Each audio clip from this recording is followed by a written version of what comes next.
Good morning, everyone, and welcome to Linus Nati TV here on YouTube. My name is Linus Siaonati. Today is Saturday, the 19th of July 2025, and then today we are bringing something very exclusive from the camp of the Black Queens, Kumasi Asante Kotoko, and Accra Hearts of Oak.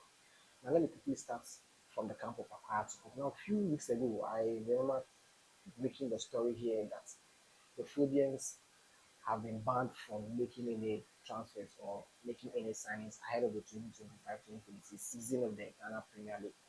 Now, just some few days ago, let's say yesterday or the day before yesterday, Accra Hearts have been able to clear all their outstanding debts that have been placed on them, um, most especially to Francis Ajete, their former player whose contract was unlawfully terminated. Now, the player proceeded with his case to the Court of Arbitration, and then it was ruled in favor of him when Accra were supposed to pay an amount of 100 and something thousand cedis, with extra 100 and something thousand dollars as legal fees and all that. So, according to reports, and most portals have reported that Accra has been able to pay those debts owed to their former player Francis Ajete.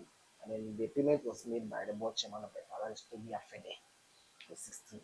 He made a payment on behalf of the club. So after the transfer ban has been lifted, it means that crowds of folk are free to make signings ahead of the 2025-2026 season under new coach Didi Dramani. So yesterday, Friday, Accra Folk announced the signing of two players to the addition of the previous players that they already have. So Prince Kwabledu, formerly of the Daily Gold Stars, and Suli Adamu, Baba Adamu, formerly of Heart of Lions, and Golden Kings. So these are the two players that have to focus on. So Prince Kwabledu is a forward striker, and then Baba Adamu is a defender. So these are the two signings that Class of Youth has made so far. So they both signed 3 years contract as something like as a contract, so which will expire or which will end in 2027. So far, these are the two signings that Class of Youth has officially made mention of or have unveiled ahead of the 2025-2026 season as well. So it means that Hearts of Oak will continue to make new signings after the transfer ban has been lifted from them. So good news for Accra to Folk. Yes, so Accra to Folk has been cleared of their debts or declared their debts. Um, and so it means that they are free to make major signings ahead of the 2025-2026 season. And God being so good, they have made two major signings ahead of the 2025-2026 season. With a mention of Prince Kwabnedu, a former striker of the Daily Blue Stars, and then Baba Adamu, who previously played for Golden Kings in the Division 1 League. So these are the two players that have officially been signed by Accra and they've been unveiled. So yesterday the unveiling was that so Prince Kwabnedu and Baba Adamu are the two players that have been signed by Accra so far after the transfer ban has been lifted. And so we are expecting that more signings will be made for Didi Dramani ahead of the 2025-2026 season of the Ghana Premier League. So let's move away from the camp of Accra and let's head straight to the camp of Kumasi Asante Kotoko, the Porcupine Warriors. Now, the, the Asante Kotoko will be moving out of Ghana in the next few days ahead of the 2025 Toyota Cup, which will be held in South Africa. They are expected to play against Kaiser Chiefs, one of the top clubs in South Africa. So a few days ago, some representative from South Africa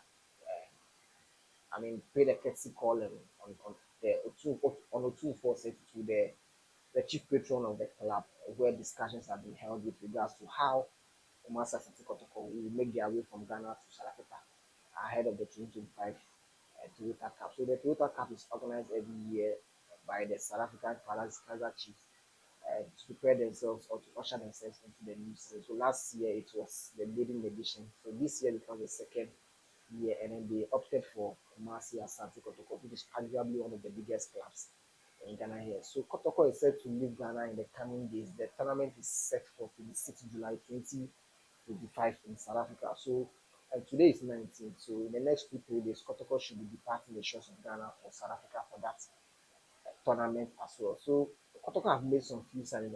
Close to 10 signings that they've made ahead of this campaign. So it also gives coach Kaizen the opportunity to win his third trophy if his side is able to beat Kaizer Chiefs in South Africa for the Toyota Cup. So Kotoko won the 2025 FA Cup under Karizuki, and then they went on to win the President Cup as well. So if they're able to beat Kaiser Chiefs to this trophy, it becomes the third trophy for Karizuki under 2 months.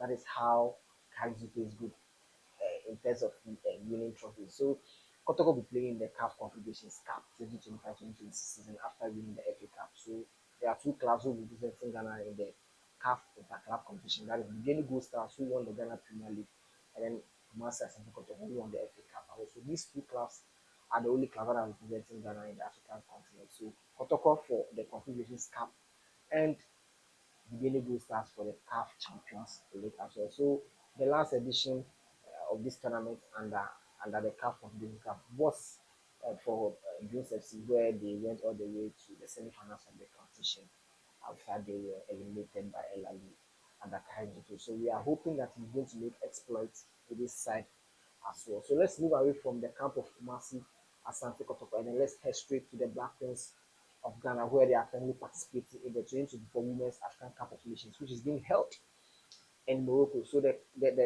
Black Queens of Ghana have progressed to the quarterfinals of the competition, and then they are set to meet one of the dangerous opponents in the competition, that is Algeria.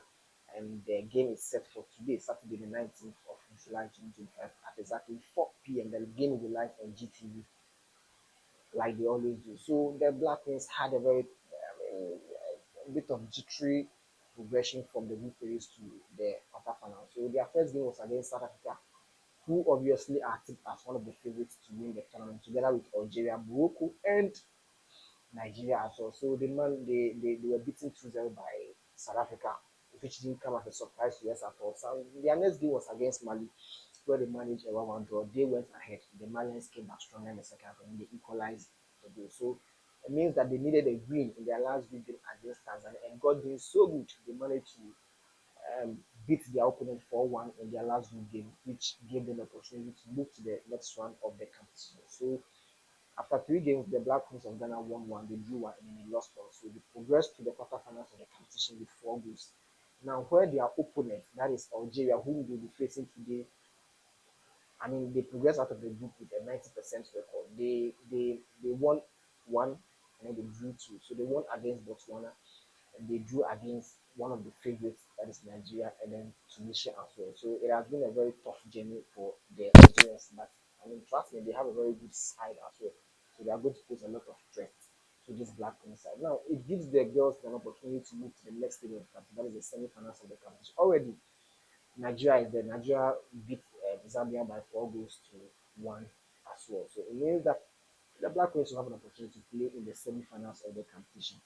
So if they're able to beat Algeria today, if they are not able to beat this, that ends the journey for the Ghanaian side as well. So I mean, much is expected from the side. It is going to be a very tough game because looking at the records of Algeria, I mean, 100% record in the group stage compared to Ghana where they lost for. So it's going to be a very tough side for Ghana to beat. But we are hoping that I mean, once they gather that momentum from their 4-1 thrashing over Tanzania, they are going to go into this game with all guns blazing and are going to make sure they get all the needed 3 points to be able to progress to the next round of the competition. So if you are not able to watch the game, trust me, Linus United team will bring all the highlights from that game as well. Do subscribe to the channel, like, share, and keep dropping your comments as well.